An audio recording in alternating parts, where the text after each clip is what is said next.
Today we're just gonna hop right into the video and we're gonna talk about signs that you are fertile. Signs your body is letting you know it's gearing up to ovulate. Number one, you will notice changes in your cervical mucus. Any other time during your cycle, your cervical mucus will be like a creamy consistency or maybe even a little bit on the drier side. During your week of peak fertility, your cervical mucus will be an egg white consistency. It will be clear and very stretchy and slippery like. I should give you guys a heads up that this video is a little TMI, just a little bit. Okay, so you will notice a change in your cervical mucus. It will be slippery, clear, and stretchy, just like egg whites, okay? Number two, you will notice an increase in your libido. So you'll notice that you're feeling a little bit more friskier than usual. You might want to pounce on hubby a little bit more during this week, okay? So you will notice an increase in your sexual energy. You'll be ready to baby dance a little bit more than any other time during the rest of your cycle. Number three, you might experience a little bit of nausea. For me personally, when I'm about to ovulate, I always feel a little bit nauseous for some reason. So I always know that I'm ovulating soon because the nausea will start like 1 or 2 days before I actually ovulate. That could be the hormones letting you know that it's gearing up for ovulation.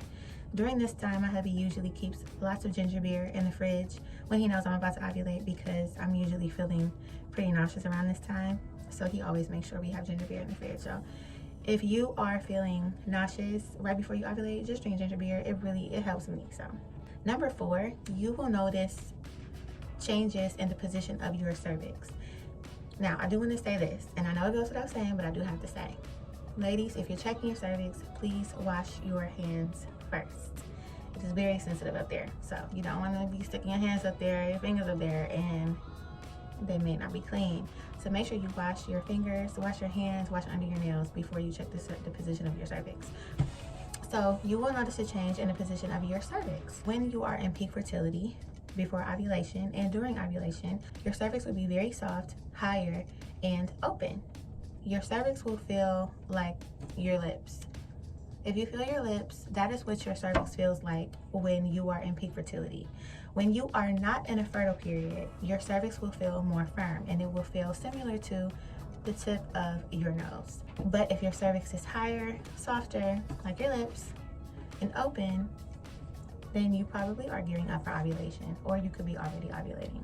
Sign number five is if you're tracking your basal body temperature, then you will notice that your basal body temperature is lower right before you ovulate. And when you ovulate, your temperature goes a little bit higher, like to a second level, and it stays there until your period is about to come, and then your temperature drops back down again.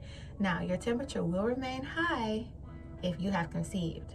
So if you're tracking your basal body temperature, you'll notice an increase in your temperature after you have ovulated. So a basal body thermometer, they can be found in Target or Walmart in the family planning aisle, like next to the pregnancy test. And they're like thermometers that have like really flexible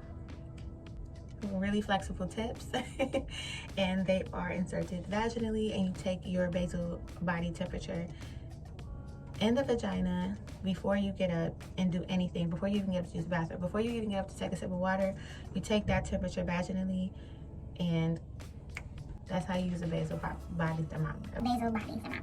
And then last but not least, another sign that your body is gearing up for ovulation is you will get a positive ovulation test. These tests I will link in the description box down below.